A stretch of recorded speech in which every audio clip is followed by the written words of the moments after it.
السلام علیکم فرینڈس، امید کرتی ہوں کہ آپ سب ٹھیک ہوں گے، اللہ کے حفظ و امان میں ہوں گے۔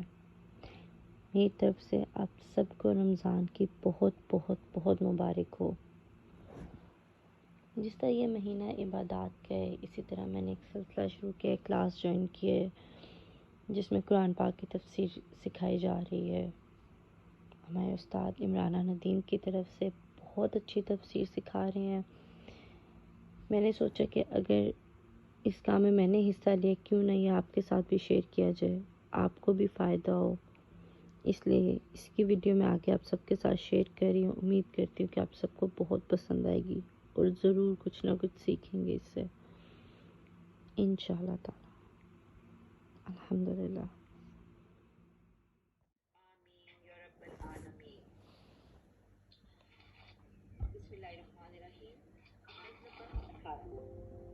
شاہد اللہ انہ لا الہ الا ہوا والملائکۃ واولو العلم قائم بالقسط لا الہ الا هو العزیز الحکیم۔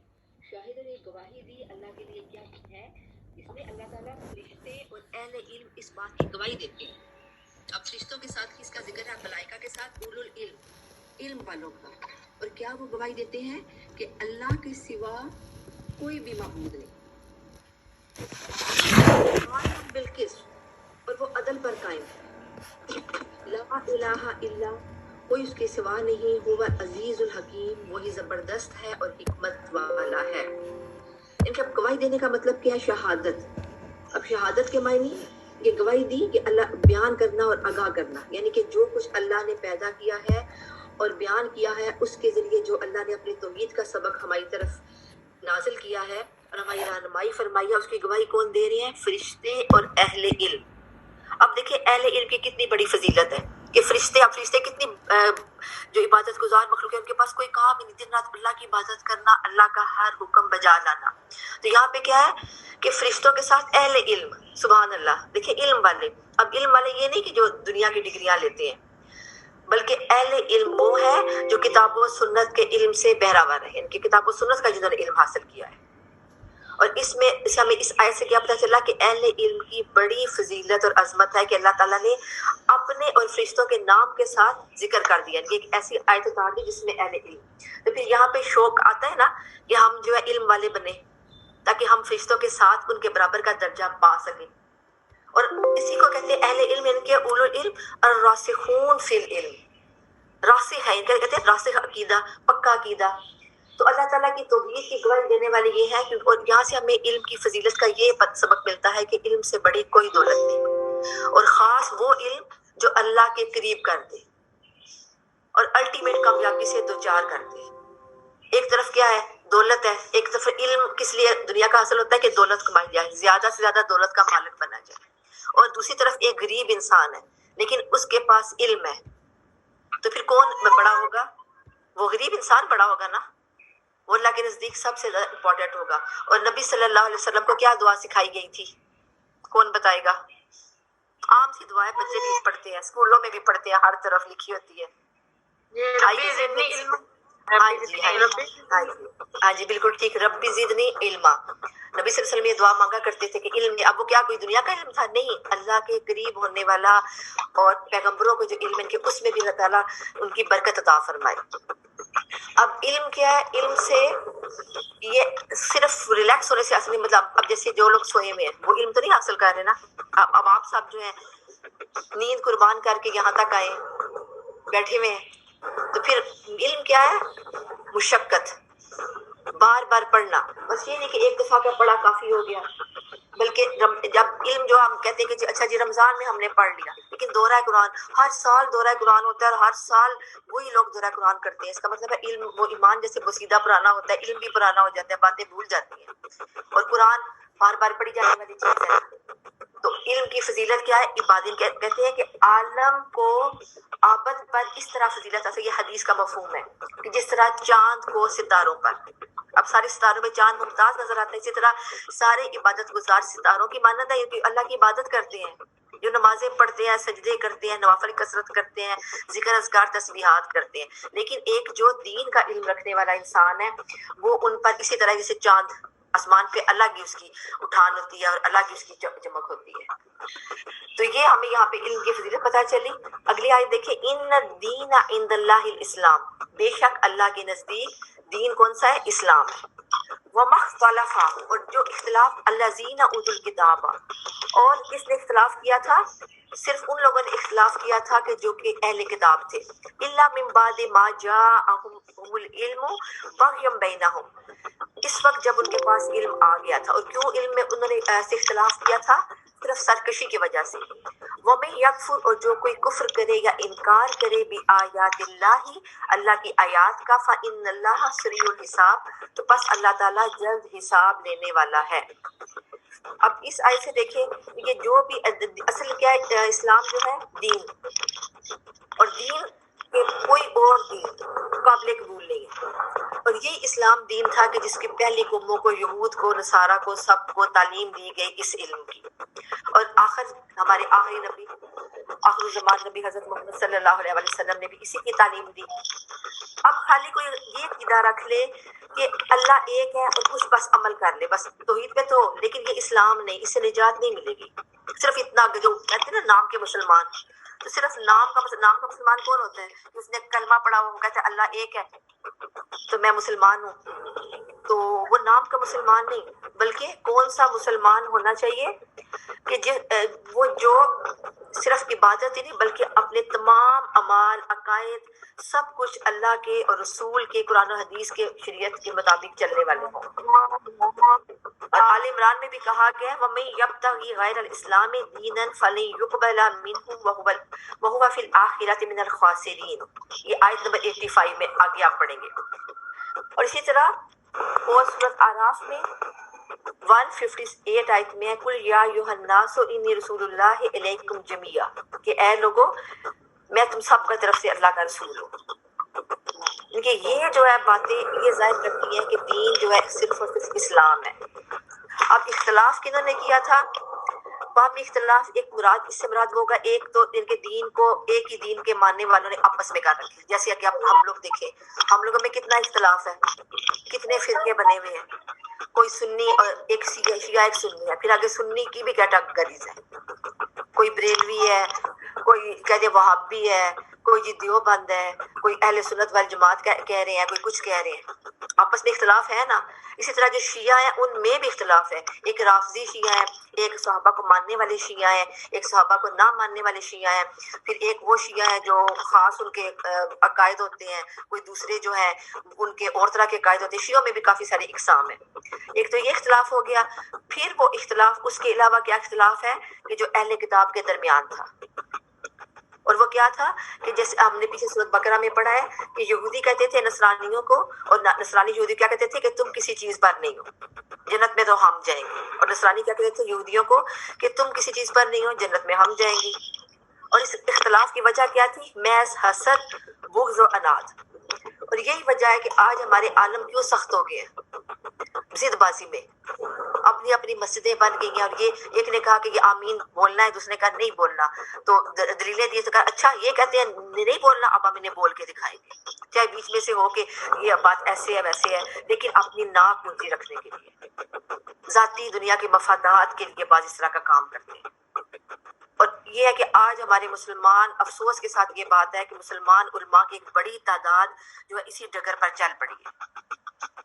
اور یہ انتہائی خطرناک صورتحال کہ جو ہے دین کے بارے میں صرف اور صرف اپنی ناک یا اپنے فرقے کو اونچا مقام دینے کے لیے نئی نئی باتیں لگا لینا. پھر اور کیا دین میں ایسے کیا کرتے ہیں کہ جو دین قابل قبول دین اسلام ہے، اور کہتے ہیں کہ صرف نام کا مسلمان نہ ہو، کہ اب جیسے وضو کرنا لوگوں کو بھاری لگتا ہے. کیا کرتے ہیں لوگ؟ کہتے ہیں آپ وضو کون کرے اٹھ کے، سردی ہے یا یہ ہے یا تکلیف. اچھا اب ایک پوائنٹ نوٹ کریں کہ وضو کرنا بعض لوگ کہتے ہیں نا، بچے بھی بلکہ ہمارے کہتے ہیں آپ وضو نہیں ہوتا، بلکہ بعض بچے کہتے ہیں وضو کے بغیر نہ پڑھ لیں، وضو نہیں کرنا ہے، وضو مشکل ہے، ٹھنڈے ہے، سردی ہے، یہ اس طرح کی باتیں کرتے ہیں نا. تو آپ دیکھیں کہ اب کرونا ہے، کرونا کی وجہ سے کیسے سیدھے ہو کے سب ہاتھ دھو رہے ہیں، باہر سے جو آ رہا ہے ہاتھ دھو رہے ہیں، ہم ہاتھ دھو رہے ہیں، بار بار دھو رہے ہیں. اب ہمیں مشکل نہیں لگ رہا. اگر ہمیں کہا جائے نا ڈاکٹر کہ روز ایک دفعہ نہا لو تو کرونا سے بچ جاؤ گے، تو ہم ہر روز بلکہ 2 دفعہ نہانا شروع کر دیں. تو یہ اللہ تعالیٰ کی کچھ نعمتیں ہیں نا. یہ وضو کرنا ایک نعمت ہے. اس سے کیا ہے ہمارے بہت سے اعضاء کا فضا ہو جاتی ہے، اور وضو والے اعضاء قیامت کے دن چمکیں گے بھی. پھر وہ اس میں خیر چھپی ہوتی ہے کہ جو ہمیں ویسے نظر نہیں آتی. جیسے مسواک کرنا، اب مسواک کرنے کتنے میڈیکلی اس کے فائدے نکل رہے ہیں. پھر نماز پڑھنے کا آپ دیکھیں کتنے آپ کو واٹس ایپ میسیجز آتے ہیں کہ سجدہ کریں، لمبا سجدہ. نبی صلی اللہ علیہ وسلم کو کیا پسند تھا؟ لمبا سجدہ پسند تھا. تو کیا ہے اس میں جتنا لمبا سجدہ ہوگا اس سے آپ کی بلڈ سرکولیشن ہوگی. آپ کے جو ساتھ جب آپ زمین پہ رکھتے ہیں، پیشانی رکھتے ہیں، تو آپ کی بلڈ سرکولیشن اچھی ہوتی ہے. اور بہت سارے ایسے فائدے. اور یوگا لوگ کرتے ہیں اور یہ کرتے ہیں اور ایکسرسائز کرتے ہیں. اس کے اللہ تعالیٰ نے ہمیں 5 وقت نماز دی ہے. اگر اور آپ نے یوگا کرنا، ایکسرسائز کرنا ہے تو آپ نوافل پڑھیں، آپ چاشت پڑھیں، آپ اشراق پڑھیں. بہت سارے ان کی اللہ. اسی طرح روزہ کیا ہے؟ روزہ میں کتنے فائدے ہیں جسمانی. میڈیکلی سائنس نے ثابت کیا ہے. اب یورپین کہتے ہیں کہ جب سال میں 1 مہینے میں انسان بھوکا رہے گا تو اس کے جسم میں بہت حیرت انگیز تبدیلیاں آئیں گی، اتنی بیماریوں سے بچ جائے گا. تو یہ سب چیزیں جو ہے ان میں روحانی برکات بھی ہیں. تو ان سب کو کرنے سے ہمارا پکا مسلمان ہونا اور دین کا اسلام ہونا کہ ہم اس میں داخل ہو چکے ہیں. کیا ہے کہ اسلام میں داخل ہو جاؤ پورے کا پورے. اور وضو جو ہے جیسے وضو عبادت کا حصہ ہے، اللہ کی رضا کے لیے کرنا ہے، نماز اللہ کی رضا کے لیے پڑھنی ہے. تو اس میں ہم کیا کرتے ہیں؟ جب ہم کیا ڈنڈی مارتے ہیں، ہم اس لیے کرتے ہیں جو لوگ کہ ہمیں اس میں دنیا کا بھی فائدہ نظر آ رہا ہے. ٹھیک ہے دنیا کا فائدہ ملے، لیکن اصل آپ مقصد کیا ہو؟ دین لینا. اب یہاں پہ قرآن پڑھنے کیا مقصد ہے کہ آپ کا یہ ہے کہ آپ سب کو جی ہم تو بڑے مصروف ہیں، ہم دورہ قرآن کر رہے ہیں. نہیں، آپ کا مقصد ہے کہ اللہ تعالیٰ اجر دے. فاستبقوا الخیرات. ہر رمضان میں نیکیاں ملٹی پلائی ہوتی ہیں، تو باقی لوگ سوئے میں تو ہم جا کے اجر کمائیں. تو اس میں دنیا کا کیا فائدہ ہو گیا کہ آپ کو بہت ساری چیزوں کا پتہ چل گیا. پھر آپ کو سب کو پتا ہے کہ یہ جی مصروف ہے، ان کے ساتھ غیر ضروری فون نہیں کرنے، غیر ضروری باتیں نہیں کرنی، کیونکہ یہ دورہ قرآن میں شامل ہے، یہ قرآن پڑھ رہی ہے. کتنی اچھی بات ہوگی. اچھا ہم کیا، اچھا ہمارا اگر ہم دنیا کے فائدے دیکھیں کسی عمل میں تو اس سے ہمارا عمل ناقص ہو جاتا ہے. اور ہر لیول ڈیفرنٹ ہوتے ہیں نا، درجے مختلف ہیں. جس درجے کا کوئی عمل ہوگا اس درجے سے اس کو ثواب بھی ملے گا. اب کون کیسے پڑھتا ہے؟ اب کوئی نفل بیٹھ کے پڑھ رہا ہے، یا کوئی تیز تیز نماز پڑھ رہا ہے، کوئی بڑے خشوع و خضوع سے سنوار کے نماز پڑھ رہا ہے. یہ سب ہے نا. تو اس طرح سے اجر مختلف ہو جاتا ہے. اچھا اب بعض دیکھیں، آپ نوٹ کریں کہ بعض روزہ عام حالات میں بھی رکھتے ہیں. اور کیا؟ ڈائٹنگ کے لیے ہے. مطلب کہتے ہیں کہ روزہ رکھ رہے ہیں جی ہم، لیکن ثواب سے زیادہ ان کی کیا نیت ہوتی ہے کہ ڈائٹنگ، کہ ہم پتلے ہو جائیں. جنہوں نے نہیں بھی رکھنا ہوتا، بعض ایسے ہوتے ہیں کہتے ہیں نہیں کسی طریقے سے ہم روزہ رکھے تاکہ ہم پتلے تو ہوں. پھر اچھا اب حج پہ جانے کے لوگ کیا کہتے ہیں کہ چلو جی جائیں گے، چلو ادھر دنیا دیکھیں گے، سعودیہ گھوم کے آئیں گے، وہاں سے شاپنگ کریں گے، یہ وہ. اگر ایسا مقصد رکھا تو پھر حج کا اجر اتنا تو نہ ہوا نا، ڈیفرنٹ ہو گیا نا. کہ بہرحال ان الدین عند اللہ الاسلام. تو ہمیں کیا کہ شرح صدر کے ساتھ اسلام میں داخل ہوں، نماز اور زکوٰۃ کے پورے مسائل کا علم ہو، اور اس طرح دین میں، اور یہ بھی ہو کہ دین میں جہاں جہاں اختلاف ہے وہاں پہ اللہ سے مدد مانگے. اللہ سے مدد جس وقت ہم مانگیں گے تو اس وقت پھر ہمارا یہ جو ہے یہ ہٹ جائے گی چیز کہ جو ہم کہیں گے اس اختلاف میں پتہ نہیں ہم کیا کریں، یہاں کیا کریں اور وہاں کیا کریں. پھر آگے جو آ جاتا ہے نا کہ آیات کے ساتھ کفر کرتے ہیں، اللہ کی آیات کے ساتھ. وَمَن يَكْفُرْ بِآيَاتِ اللَّهِ. اللہ کی آیات کو کفر کرنا ہے کہ یہ آیات کون سی ہیں؟ وہ آیات کے جس میں اسلام کے دین ہونے کی بات کی گئی ہے، ان میں وہ کرتے ہیں، ان میں وہ کجی نکالتے ہیں، ٹیر نکالتے ہیں. تو پھر اللہ تعالیٰ ان کے لیے کیا سزا بتائی ہے اسی آیت میں؟ فَإِنَّ اللَّهَ، تو بے شک اللہ سریع الحساب، ان کا جلد حساب لینے والا ہے. فَإِنْ حَاجُّوكَ فَقُلْ أَسْلَمْتُ وَجْهِيَ لِلَّهِ وَمَنِ اتَّبَعَنِي وَقُلْ لِلَّذِينَ أُوتُوا الْكِتَابَ وَالْأُمِّيِّينَ أَأَسْلَمْتُمْ فَإِنْ أَسْلَمُوا فَقَدِ اهْتَدَوْا وَإِنْ تَوَلَّوْا فَإِنَّمَا عَلَيْكَ الْبَلَاغُ وَاللَّهُ بَصِيرٌ بِالْعِبَادِ. پھر بھی اگر یہ آپ سے جھگڑا کریں تو آپ کہہ دیں میں اور میرے تابعداروں نے اللہ تعالیٰ کے سامنے اپنا سر تسلیم خم کر دیا ہے. اور اہل کتاب سے اور ان پڑھ لوگوں سے کہہ دیجئے کہ کیا تم بھی اطاعت کرتے ہو؟ بس یہ بھی اگر تابعدار بن جائے تو یقیناً ہدایت والے ہیں. اور اگر یہ روح گردانی کریں تو آپ پر صرف پہنچا دینا ہے. اللہ اپنے بندوں کی خوب دیکھ بھال کر کے اپنے بندوں کو دیکھتا ہے.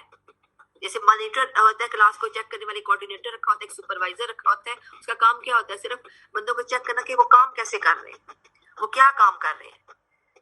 تو یہاں پہ ایک تو اس آیت میں بات یہ کی گئی ہے کہ سر تسلیم خم کرنا، ان کے وجہ یا چہرہ، ان کے چہرہ اللہ تعالیٰ کی طرف کرنا. تو اللہ تعالیٰ کی طرف ان کے ایک تو وہ کیا کرتے تھے، توحید کے بارے میں وہ جھگڑا کرتے تھے.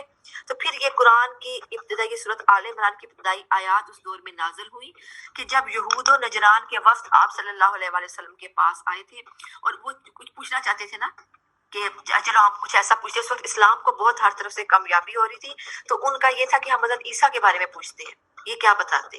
تو نصارہ کے دو گروہ تھے، تو ان میں سے عقیدہ ان کا کیا تھا، ایک کا عقیدہ کیا تھا کہ اللہ حضرت عیسیٰ اور حضرت مریم ان کے ٹرائنگل بناتے تھے، اور دوسرا عقیدہ کیا تھا، تین کا وہ کیا عقیدہ کرتے تھے کہ روح القدس اللہ اور حضرت عیسیٰ علیہ السلام ان کے ٹرائنگل بناتے تھے. اور یہاں پہ جو بات کی کہ اپنا چہرہ اللہ کے سپرد کر دو، تو اللہ کے سپرد کرنے سے مراد یہ ہے کہ انسان کے، اب دیکھیں چہرہ سب سے انسان کی پوری باڈی میں خوبصورت چیز چہرہ ہی ہے نا. چہرہ دیکھ کے بندہ اٹریکٹ ہوتا ہے، جس کا سے منہ چھپایا اس کو ہمیں دیکھنے کا مزہ ہی نہیں آتا. جیسے آج کل ماسک لگے ہوئے ہیں، تو آج کل عورتوں کو بھی ہمیں مزہ نہیں، پتہ نہیں کون عورت ہے، پتہ نہیں چلتا. بعض بات ہم آنکھوں سے پہچان لیتے ہیں لیکن عام نہیں پہچان سکتے. اور مردوں پہ جب ہمارے مرد ماسک لگاتے ہیں تو ہمیں اچھے لگتے ہیں، پردہ کیا ہوا، ہمیں بالکل مزہ نہیں آتا. تو جب مردوں کو دیکھتے ہیں نقاب کیے ہوئے، پردے کیے ہوئے، تو عجیب سا لگتا ہے نا. تو اس کا مطلب کیا ہے کہ چہرہ جو ہے اپیلنگ چیز ہے، اور انسان کے جسم میں سب سے زیادہ عزت کا مقام چہرہ ہے. جب چہرہ کسی طرف متوجہ ہو تو جسم کے سارے اعضاء بھی اس طرف متوجہ ہو جاتے ہیں، کیونکہ جسم پہ کیا ہے، چہرے پہ آنکھیں بھی ہیں، ناک بھی ہے، منہ بھی ہے. مطلب ہم منہ سے گفتگو کرتے ہیں، آنکھوں سے ہم ایکسپریشن دیتے ہیں. کوئی چیز ہے اس کے پاس، اگلے کے پاس، تو اس کو ہم سونگھ کے اسمیل کر سکتے ہیں. یعنی کہ پورا کا پوری، اور باڈی، ہماری پوری باڈی پوسچر ہوتا ہے کہ ہم اس کی بات توجہ سے سنیں. تو یہ جو ہے چہرہ اللہ کے سپرد کرنا، کہ یعنی پورے کا پورا اپنے آپ کو اللہ کے حوالے کر دینا. حدیث جبریل میں جب حضرت جبرائیل علیہ السلام آئے تھے ایک انسان کی شکل میں، تو پوچھا تھا کہ اسلام کیا ہے نبی صلی اللہ علیہ وسلم سے. یہ پوری بہت لمبی حدیث ہے، تو اس میں صرف یہ پہلے پوچھا اسلام کیا ہے، پھر نماز، زکوٰۃ کا سب کا پوچھا. تو اس میں کیا نبی صلی اللہ علیہ وسلم کی کیا بات تھی کہ مسلمان کیسا ہوتا ہے. سب کا اس حدیث کا نچوڑ کیا تھا کہ مسلمان اس اونٹ کی طرح ہوتا ہے کہ جہاں بٹھاؤ بیٹھ جائے. اب حضرت ابراہیم علیہ السلام کی مثال ہمارے سامنے ہے. انہوں نے کیا کیا تھا، اسلام تو میں جھک گیا، میں نے سپرد کر دیا. اور یہ کیا ہے، کہا ہے کہ ان صلاتی و نسکی و محیا و مماتی للہ رب العالمین، بے شک صلاتی میری نماز، و نسکی اور میری قربانی، و محیا اور میری زندگی، و مماتی اور میری موت، للہ اللہ کے لیے ہے، رب العالمین جو تمام جہانوں کا رب ہے. یعنی اپنا وجود، اپنی زندگی، موت، سب کچھ اللہ کے حوالے کر دینی چاہیے. حکیم بن معاویہ سے مروی ہے کہ میں نے اپنی انگلیوں کی تعداد کے مطابق گن کر قسم کھائی تھی کہ نبی صلی اللہ علیہ وسلم کے پاس کبھی نہیں جاؤں گا. لیکن پھر آخر دل میں ایسا کوئی خیال آیا کہ میں چلا گیا، اور میں نے پوچھا اسلام کیا ہے. تو رسول اللہ صلی اللہ علیہ وآلہ وسلم نے فرمایا تم اپنا دل اللہ کے سپرد کر دو، اور یہ کہ اپنا چہرہ اللہ کی طرف کر دو. اچھا، اب ہم کیسے مسلمان ہیں؟ نسلی مسلمان ہیں یا شعوری مسلمان ہیں؟ یہ پہلے بھی ہم ڈسکس کر چکے ہیں، ابھی تھوڑا سا اس کو بس بریف کرتے ہیں. جی، کون سے مسلمان ہیں ہم؟ نسلی کے شعوری؟ جی نسلی ہے، کیونکہ ہم نسل در نسل مسلمان ہیں، ہمارے باپ دادا مسلمان تھے، اس لیے ہم مسلمان ہیں. تو ہمیں کیا کرنا ہے کہ نسلی مسلمان کے ساتھ ساتھ ہمیں شعوری طور پہ مسلمان بننا ہے. ہم وہ کیسے بنیں گے کہ ہم اسلام کا علم حاصل کریں گے. اب اسلام کی اگر تعریف ڈفرینٹ، جسے پوچھا نا اسلام کیا ہے، کوئی کہے گا اللہ کے سپرد کرنا اپنا، کوئی کہے گا دین پہ عمل کرنا، کوئی کہے گا نماز پڑھنا، کوئی کہے گا کچھ کرنا. تو اس کی ایک جو کامن تعریف ہے وہ یہ ہے، اقرار باللسان و عمل جوارح. عمل بالجوارح یعنی کہ زبان سے اقرار کرنا اور اعضاء سے عمل کرنے کا نام اسلام ہے. ابو درداء کہتے ہیں کہ میں تمہیں ایک حدیث سناتا ہوں جو میں نے خود رسول اللہ صلی اللہ علیہ وآلہ وسلم سے سنی، کہ اللہ کی عبادت اس طرح کرو کہ تم اسے دیکھ رہے ہو، اور اگر یہ نہیں کرتے تو پھر یہ کم از کم تصور کرو کہ اللہ تمہیں دیکھ رہا ہے. اور کیا کہو، رضیت باللہ ربا، میں اس بات پہ راضی ہوں کہ اللہ تعالیٰ میرا رب ہے. ابو ہریرہ رضی اللہ تعالیٰ عنہ سے روایت ہے کہ ایک دفعہ ہم مسجد نبوی میں تھے، آپ صلی اللہ علیہ وسلم نے فرمایا یہودیوں کے پاس چلتے ہیں. ہم روانہ ہوئے اور بیت المدارس کے پاس آئے. آپ صلی اللہ علیہ وسلم نے فرمایا اسلام لے آؤ، تم سلامت رہو گے، اور خوب جان لو زمین اللہ اور اس کے رسول کی ہے، ورنہ میرا ارادہ ہے کہ تمہیں اس زمین سے جلا وطن کر دو. لہٰذا تم میں سے جو کوئی مال و اسباب پائے اسے فروخت کر دے. بصورت دیگر تمہیں معلوم ہونا چاہیے کہ زمین تو اللہ اور اس کے رسول کی ہے، یعنی کہ فروخت کر دے، بدلے چلا جائے اپنا سارا، یہ نہ کہ میرے پیچھے زمینیں ہیں، یہ اپنا ساری زمینیں وغیرہ بیچ دے اور یہاں سے نکل جائے اگر تم لوگ اسلام نہیں لاتے، کیونکہ زمین پوری کی پوری اللہ کی ہے، اور یہ جہاں پہ تم لوگ بیٹھے ہوئے اللہ کی زمین ہے، تو یہاں پہ اگر اللہ کا نام لوگے تو پھر تمہاری جو ہے نجات ہے، اگر اللہ کا نام نہیں لوگے تو تمہاری نجات اس میں نہیں ہے. یہ ان کے صاف صاف بتا دیا، کیونکہ ان کی سرکشی بہت حد سے بڑھ گئی تھی نا. اور یہاں پہ جو لفظ استعمال ہوا ہے امیین، امی کسے کہتے ہیں؟ امی ان لوگوں کہتے ہیں ان پڑھ لوگوں کو، یعنی ان پڑھ لوگوں سے مراد مشرکین عرب ہے جو اہل کتاب کے مقابلے میں بالعموم ان پڑھ تھے. اہل کتاب اپنے آپ کو بہت ان کی فضیلت حاصل تھی، ان کے بڑے علماء تھے جو کتاب کا علم رکھتے تھے، تو عام لوگوں کو تو وہ کتاب کا علم نہیں دیتے تھے. تو اہل عرب کی وہ زبان بھی نہیں تھی جس زبان میں پہلی کتابیں نازل ہوئی تھی، تو ان کو وہ پھر کیا کہا جاتا تھا؟ امی. تو یہ امی کے جو امی کا ہے کہ ان کے امی ہے جو ان پڑھ لوگ ہیں وہ اہل کتاب، ان کے سب کیا کرے، جو بھی ہے کوئی بھی وہ اطاعت کرے اور فرما بردار بن جائے. اور انسان کو جب اللہ کی پہچان ہو جاتی ہے تو اس کا ایک فائدہ یہ ہوتا ہے کہ اس کے دل سے خوف دور ہو جاتا ہے، پھر سے ڈر نہیں ہوتا دنیا کا، دنیا کے کسی انسان کا. بس اس کو ہوتا ہے کہ اللہ میرا رب ہے، رضیت باللہ ربن، میرا نقصان ہو رہا ہے تب بھی اللہ میرا رب ہے، میرا فائدہ ہو رہا ہے تب بھی اللہ میرا رب ہے، میں راضی ہوں، میں خوش ہوں. اللہ دے تب بھی خوش، نہ دے تب بھی خوش. یہ ہوتی ہے نا اکثر آپ دیکھا ہوگا، لوگ کہتے ہیں کہ ہم افسوس کر رہے ہوتے ہیں، کہتے ہو یہ تمہارے پاس یہ نہیں، یا تمہیں افسوس ہے کہ یہ تم سے دور ہو گیا، یہ چلا گیا، نقصان. کہتے ہیں بس اللہ کی مرضی، اللہ کی رضا میں راضی ہے. تو کتنا اس کو اگر دل سے آپ محسوس کریں تو کس قدر خوبصورت بات ہے، کتنی اچھی بات ہے جو یہ لوگ کرتے ہیں. تو اللہ تعالیٰ کیا کرتے ہیں، اپنے بندوں کو پہچانتا ہے کہ کون کتنی رضا میں ہے اور کون کس طرح سے اسلام میں داخل ہوا ہے. ان الذین یکفرون بآیات اللہ ویقتلون النبی بغیر حق ویقتلون الذین یأمرون بالقسط من الناس فبشرہم بعذاب علیم. جو لوگ اللہ کی آیتوں سے کفر کرتے ہیں اور ناحق نبیوں کو قتل کرتے ہیں، استغفر اللہ، کتنی اس میں بات آئی ہے. اور جو لوگ عدل و انصاف کی بات کہیں انہیں بھی قتل کر ڈالتے ہیں. تو اے نبی انہیں دردناک عذاب کی خبر دے، خوشخبری سنا دیجیے، خبر دے دیجیے.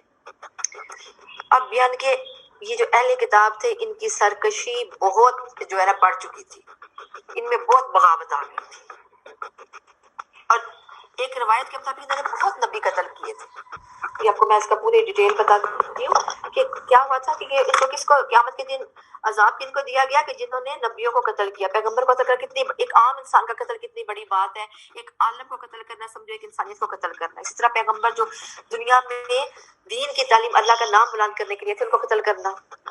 تو ایک روایت ہے اس میں آپ صلی اللہ علیہ وسلم نے ابو عبیدہ بن جراح رضی اللہ تعالیٰ عنہ سے فرمایا، اے ابو عبیدہ رضی اللہ تعالیٰ عنہ، بنی اسرائیل نے 43 نبی اول دن کے یعنی صبح 1 ساعت کے اندر قتل کر دیے. 1 ساعت کے اندر، یہ 1 گھڑی کے اندر پے در پے فوراً قتل کیے. اس پر 170 آدمیوں نے ان کو کیا کیا، 170 آدمی اٹھے، انہوں نے ان کو منع کیا، عمل بالمعروف اور نہی عن المنکر کیا، یعنی کہ تم لوگ غلط کام کر رہے ہو، نیکی کی طرف آؤ، اور برائی سے روکا. تو انہوں نے کیا کیا، پھر انہوں نے آخر دن تک یعنی شام کو ان سب کو بھی قتل کر دیا. استغفر اللہ، یعنی کہ سب کو قتل کر دیا کہ یہ نبی نہ ہوں گے اور نہ ان کی بات ہوگی اور نہ ہمیں کوئی منع کر دے گا. تو پھر کیا ہے کہ پھر ان کو کیا خوشخبری کس چیز کی دے دو، کہ مطلب انہوں نے 2 طرح قتل، ایک نبیوں قتل کیا، پھر جن لوگوں نے ان کو عدل و انصاف کی بات کی انہیں بھی قتل کر دیا. تو پھر خوشخبری ہے بشر. اب خوشخبری کیا، فبشرہم، بشر کہتے ہیں ہر وہ خبر جس سے چہرے کا رنگ بدل جائے. اور یہاں پہ خوشخبری کیا ہے، ٹانٹ کے بارے میں، جیسے ہم کہتے ہیں نا، لو جی تمہارا ماشاءاللہ تم نے یہ کام کر دیا، غصے میں یا ٹانٹ میں کہتے ہیں نا، کوئی اگر کام غلط ہو تو ہم کہتے ہیں واہ جی واہ تم نے بڑا کارنامہ کیا. تو اسی طرح یہاں پہ خوشخبری کا لفظ کیا ہے، ایک ٹانٹ ہے ان کے لیے. آپ صلی اللہ علیہ وسلم نے فرمایا قیامت کے دن سب سے زیادہ عذاب اس شخص کو ہوگا جس نے کسی نبی کو قتل کیا ہو، شہید کیا ہو، اور گمراہ کرنے والا امام، جو امام ظاہر امام کے بھی سب نماز پڑھتے ہیں، امام کی بات کو سب مانتے ہیں، تو اگر وہ بندوں کو گمراہ کر دے تو وہ زیادہ عذاب والا ہوگا. اور زندہ چیزوں کی تصویر بنانے والا، یہ حدیث کا مفہوم ہے. اولئک الذین حبطت اعمالهم فی الدنیا والآخرہ وما لهم من ناصرین. یہی وہ لوگ ہیں کہ جن کے اعمال جو ہیں ضائع ہو گئے. اب اس آیت میں آپ کو دو باتیں نظر آ رہی ہیں کہ کن لوگوں کے، یہ جو پیچھے بتایا گیا جو کہ ایسے ناحق نبیوں قتل کرتے ہیں، اور جو لوگ انہیں نیکی کی طرف لاتے ہیں، برائی کی طرف لاتے ہیں. آپ نے دیکھا ہوگا آپ کسی کو خود بھی منع کریں نہیں ایسے نہ کرو یا اچھا کام کرو تو وہ آپ کے خلاف ہو جاتا ہے. اسی طرح وہ جو تھے زیادہ شدت پسند تھے، سرکشی اور بغاوت میں آگے بڑھے ہوئے تھے. انہوں نے کیا کیا کہ انہوں نے ان کو قتل ہی کر دیا، ان کا قصہ ہی ختم کرو، ان کو ادھر سے نکال ہی دو. تو یہ جو ہے اس میں ایک تو آ گیا ضائع، ان کے اعمال ضائع ہو گئے. کون سے اعمال؟ دنیا کے بھی ضائع ہو گئے کہ جو انہوں نے دنیا میں اچھے کام کیے ہیں، اور آخرت میں تو ضائع ہی ضائع پھر. اور تیسری بات کیا آ رہی ہے کہ ان کا کوئی مددگار نہیں. ان کے اول دو باتیں ہیں، ایک اعمال ضائع، دوسرا کوئی مددگار نہیں ان کا ہوگا. الم تری الی الذین اوتوا نصیبا من الکتاب یدعون الی کتاب اللہ لیحکم بینہم ثم یتولی فریق منہم وہم موردون. کیا آپ نے انہیں نہیں دیکھا جنہیں ایک حصہ کتاب کا دیا گیا اور وہ اپنے آپس کے فیصلوں کے لیے اللہ تعالیٰ کی کتاب کی طرف بلائے جاتے ہیں، پھر بھی ایک جماعت ان کی طرف منہ پھیر کر لوٹ جاتی ہے. ان کی طرف سے منہ پھیر کے لوٹنا ہے. ان کے ایک تو یہ ہے کہ وہ اپنے زوم میں مبتلا ہے. اور کیسا زوم ہے ان کا کہ ہمیں تو کوئی کچھ کہہ نہیں سکتا. اور اہل کتاب یہاں پہ مراد کون ہے؟ مدینہ کے یہودی. یہ سازشیں بھی کرتے تھے. ان کا کام یہ تھا کہ نبی صلی اللہ علیہ وسلم کے خلاف سازشیں کرنا تاکہ کوئی جو ہے اسلام کی طرف نہ آ سکے. اور اس آیت میں ایک خاص واقعے کی طرف اشارہ بھی ہے. وہ واقعہ یہ ہے، واقعہ کو میں سناتی ہوں کہ حضرت عبداللہ بن عمر رضی اللہ تعالیٰ عنہ سے روایت ہے کہ یہودی اپنے قبیلے کے ایک مرد اور ایک عورت کو آپ صلی اللہ علیہ وآلہ وسلم کے پاس لائے جنہوں نے زنا کیا تھا. آپ صلی اللہ علیہ وسلم نے ان علماء یہود سے پوچھا کہ تم ایسے حالات میں کیا کرتے ہو؟ ظاہر ہے وہ اہل کتاب تھے، ان کی کتابوں میں بھی سب کچھ وہی لکھا ہوا تھا جو نبی صلی اللہ علیہ وسلم کی تعلیمات تھی، لیکن پوچھا گیا ان سے. اچھا انہوں نے کہا ہم کالا کرتے ہیں. آپ صلی اللہ علیہ وسلم نے پوچھا کہ تورات، ان کے پاس تورات تھی نا، تورات میں رجم کا حکم نہیں؟ تو انہوں نے کہا کہ ہم نے تو تورات میں اس طرح کی کوئی چیز دیکھی نہیں. رجم ہوتا ہے پتھر مار مار کے سنسار کر دینا. کوئی زنا کرے، عورت مرد زنا کرے جو شادی شدہ ہو، یا کوئی جو ہے غیر شادی شدہ ہو تو ان کی کیٹیگریز پھر آگے آ جاتی ہے، اس میں پھر ڈیٹیل ہے. تو وہ انہوں نے وہ مکر کے انہوں نے کہا نہیں ہماری کتاب میں ایسا کوئی حکم نہیں. اچھا وہاں پہ ایک اور شخص بیٹھا ہوا تھا، اس کا نام تھا عبداللہ بن سلام. وہ پہلے یہودی تھے، اس کے بعد وہ مسلمان ہو گئے، اور وہ نبی صلی اللہ علیہ وسلم کے پاس بیٹھے ہوئے تھے. تو انہوں نے کہا یہ ظاہر اس کو، وہ عبداللہ بن سلام کو بھی علم تھا تورات کا. تو انہوں نے کہا کہ تم جھوٹ بول رہے ہو، تورات لاؤ اس سے پڑھو اگر تم سچے ہو. اچھا اب ایک ان کا بڑا عالم جو تھا وہ تورات پڑھایا کرتا تھا. وہ تو تورات تو لے آئے. اب یعنی کہ جیسے ایک دم مجلس لگی ہوتی ہے، اس میں اب ساری بات ہو رہی تھی، تو وہ تورات پڑھنے لگا. اور پڑھتے پڑھتے جب رجم کا حکم آیا تو اس نے وہاں ہاتھ رکھ لیا. عبداللہ بن سلام رضی اللہ تعالیٰ عنہ نے آیت رجم سے اس کا ہاتھ ہٹایا اور پوچھا یہ کیا ہے؟ یہودیوں نے دیکھا تو کہا کہ یہ آیت رجم ہے. تو پھر اس آیت کے مطابق وہ اصل میں ان کے وہ کوئی کلوز ہوں گے یا کسی بڑے قبیلے کے ہوں گے، تو وہ مرد کو رجم نہیں کرنا چاہتے ہوں گے. تو انہوں نے کہا ہم تو منہ کالا کرتے، بس منہ کالا کر کے شہر میں پھرا دیتے ہیں، اللہ اللہ خیر صلی اللہ، بات ختم. لیکن یہاں پہ پھر جب انہیں اب کوئی چارہ نہیں تھا، اب سامنے حکم بھی نکل آیا، ان کی تورات میں بھی نکل آیا، اور نبی صلی اللہ علیہ وسلم کی تعلیمات بھی یہی تھی. تو پھر کیا کیا انہوں نے، ان دونوں مرد و عورت کو مسجد نبوی کے قریب رجم کیا گیا. کیونکہ یہ چیزیں تھیں جو انہوں نے اپنے دین میں بہت زیادہ تعریف کی تھی. تو یہ آیت اس بات پہ نازل ہوئی ہے کہ اللہ تعالیٰ کے فیصلوں کی طرف بلائے جاتے ہیں، پھر ایک جو جماعت ہے وہ منہ پھیر لیتی ہے. ذالک بأنہم قالوا لن تمسنا النار الا ایاما معدودات وغرہم فی دینہم ما کانوا یفترون. یہ اس وجہ سے ہے، قالو انہوں نے کہا، لن ہرگز نہیں، تمسنا النار ہمیں آگ چھوئے گی، مس کرے گی، چھوئے گی، الا مگر ایام کچھ ایام معدودات گنتی کے چند دن. وغرہم فی دینہم تو ان کے دین نے کیا کیا تھا، ان کو دھوکے میں رکھا تھا، ما کانوا یفترون جو وہ گھڑی گڑائی باتیں کرتے تھے. ان کے جو بھی وہ اپنے پاس سے گھڑ رہے تھے وہ صرف اور صرف ایک دھوکے کا سامان تھا. وہ اپنے بس ان کو یہ غم تھا کہ ہم جہنم میں تو جائیں گے نہیں، ہم اہل کتاب ہیں، اگر گئے بھی تو صرف چند دن کے لیے جائیں گے. بس انہوں نے اپنے آپ کو نا اسی خوش فہمی میں مبتلا کر رکھا تھا. اور یہاں پہ بھی بات یہی آ جاتی ہے کہ جب انسان کا عقیدہ کمزور ہوتا ہے تو اس کے عمل میں خرابی آ جاتی ہے، اور وہ اپنے سے خود سے فرض کر لیتا ہے کہ جی میں تو بخشایا ہوں، مجھے تو کچھ نہیں ہونا. اب یہودیوں نے کیا کیا ہوا تھا, اپنا بنایا ہوا تھا, اور عیسائیوں نے کیا کہا تھا کہ ہم اللہ کے پیارے ہیں, ہم آخرت میں نہیں جائیں گے. اور یہودیوں نے کیا کہا تھا کہ ہم جو ہے نا اللہ کے بیٹے ہیں, اور ہم نے بس اتنے سارے دن ہوں گے, گنتی کے دن کون سے تھے یاد کریں, کسی کو یاد ہے؟ سورۃ بقرہ میں پڑھا ہے, اور آگے بھی ہم نے قرآن درک میں پڑھا تھا. وہ کون سی گنتی کے دن بات ہوتی ہے؟ کوئی دماغ لگائیں ذرا. وہ کہتے تھے جو حضرت موسیٰ کے پیروکار تھے, جنہیں آپ کو میں نے اور اشارہ دے دیا, حضرت موسیٰ کے پیروکار کہتے تھے کہ ہم صرف گنتی میں ہم چند دن بس جائیں گے آگ میں, اس کے بعد نکل آئیں گے, بس چند دن کا بھرا ہوگا. جی 40 کہتے تھے. 40 کون سے دن؟ نہیں, کس وجہ سے انہوں نے 40 دن بچڑے کی پوجا کی تھی. ہاں جی. اب باقی سب کو یاد آیا ہوگا سب کو یاد کہ بچڑے کی پوجا انہوں نے کی تھی جب حضرت موسیٰ گئے تھے, جب پہاڑ پہ گئے تھے تو پیچھے انہوں نے بچڑے کی پوجا کہتے ہیں. وہ جو ہم سے غلطی ہوئی تھی بچڑے کی پوجا کرنے کی, ہم نے اپنے پیغمبر کی بات نہیں مانتی, بس اتنے دن ہم جائیں گے, اس کے بعد نہیں جائیں گے, ہمیشہ کے لیے تو جہنم ہمارا نہیں ہوگا. اور ان کا خیال کیا تھا کہ جنت میں یہودی جائیں گے, اور عیسائیوں کا خیال کیا تھا کہ جنت میں عیسائی جائیں گے. اچھا آج کیا ہے؟ یہودی عیسائی کی تو بات چھوڑ دیں, کیونکہ ہر آیت, اگر آیت جو ہے وہ اہل کتاب کے بارے میں بھی ہے, لیکن وہ ہمیں کیوں بتائی گئی ہے کہ وہ ہم پہ بھی لاگو ہوتی ہے, اس میں ہمارے لیے بھی سبق ہے اور عمل کی بات ہے. تو آج کیا ہے, ہمارے مسلمان کیا کہتے ہیں؟ ہم تو لا الہ پڑھتے ہیں, ہم چوری کریں, زنا کریں, شراب پیئیں, جو مرضی دنگا فساد کریں, بے ایمانی کریں, جھوٹ بولیں, ہم مسلمان ہیں, مسلمان جنت میں جائیں گے. اور ایک اور کیا کہتے ہیں, ہم نبی کا نام لینے والے ہیں, ہم نبی سے محبت کرتے ہیں, تو نبی صلی اللہ علیہ وسلم نے ہماری شفاعت کرنی ہے, وہ تو ہماری شفاعت کر دیں گے, ہم تو جنت میں, ہم تو جو ہے جس نے ہے حدیثیں ہیں کہ جس نے لا الہ پڑھا اس پہ جہنم کی آگ واجب نہیں ہوئی, وہ اس طرح کی باتیں کرتے ہیں.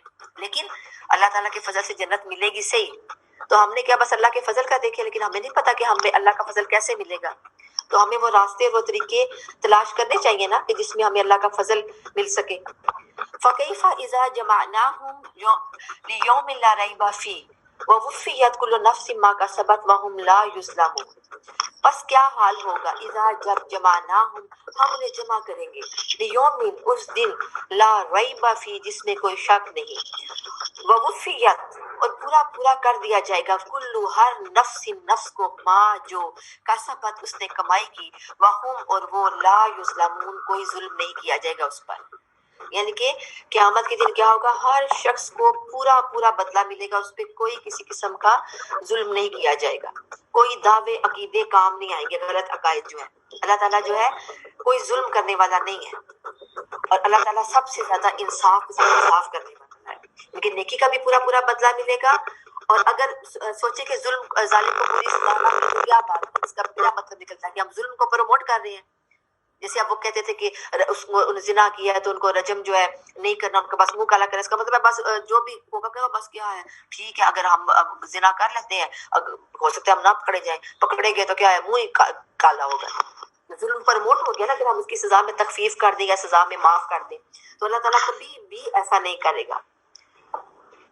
قل اللہم مالک الملک تؤتی الملک من تشاء وتنزع الملک ممن تشاء وتعز من تشاء وتذل من تشاء بیدک الخیر انک علی کل شیء قدیر. کل کہہ دیجئے, اللہم اے اللہ, مالک الملک تمام جہانوں کے مالک, تؤتی الملک تو بادشاہی دیتا ہے, من تشاء جسے چاہتا ہے, وتنزع الملک اور سلطنت چھین لیتا ہے یا بادشاہی چھین لیتا ہے, ممن تشاء جس سے تو چاہتا ہے, وتعز من تشاء جسے تو چاہے عزت دیتا ہے, وتذل من تشاء جسے تو چاہے ذلت دیتا ہے, بیدک الخیر تیرے ہی ہاتھ میں سب بھلائیاں ہیں, انک علی کل شیء قدیر اور بے شک تو ہر چیز پر قدرت رکھنے والا ہے, قادر ہے. یہ اس آیت میں کیا ہے, یہ بہت خوبصورت, یہ تو ایسے عام دعا کے طور پہ اس کو اسم اعظم کے طور پہ بھی کہا جاتا ہے. اس کو پڑھیں, اس کو پڑھ کے جو دعا مانگی جائے وہ قبول ہوتی ہے. اس آیت میں کیا ہے, اللہ تعالیٰ کی بے پناہ قوت اور طاقت کا اظہار ہے. کیا ہے, تو اللہ تعالیٰ کیا کرے, شاہ کو گدا بنا دے اور گدا کو شاہ بنا دے. تمام اختیارات اس کے ہیں, تمام اختیارات کا مالک وہی ہے, اس کے ہاتھ میں سب کچھ ہے, اور تمام بھلائیاں بھی اس کے لیے ہیں, کہ اللہ تعالیٰ کے سوا کوئی بھی بھلائی دینے والا نہیں ہے. یہاں پہ جو ذکر ہے خیر کا ذکر کیا گیا, یعنی کہ اللہ تعالیٰ جو اللہ کے خیر ہے، خیر شر کا نہیں کیا گیا. دیکھیں کیوں؟ کیونکہ شر اللہ تعالیٰ کو پسند نہیں ہے. انسان کو جو شر پہنچتا ہے، برائی پہنچتی ہے، تکلیف پہنچتی ہے، وہ اس کا اپنا عمل ہوتا ہے. اس کو اپنے عمل سے اپنے عمل کا بدلہ ملتا ہے، تو وہ اس کی جو تکلیف ہوتی ہے وہ ہوتی ہے، ورنہ اللہ تعالیٰ شر دینے والا نہیں ہے. اسی طرح اگلی دیکھیے آئے تولج اللیل فی النہار وتولج النہار فی اللیل وتخرج الحی من المیت وتخرج المیت من الحی وترزق من تشاء بغیر حساب.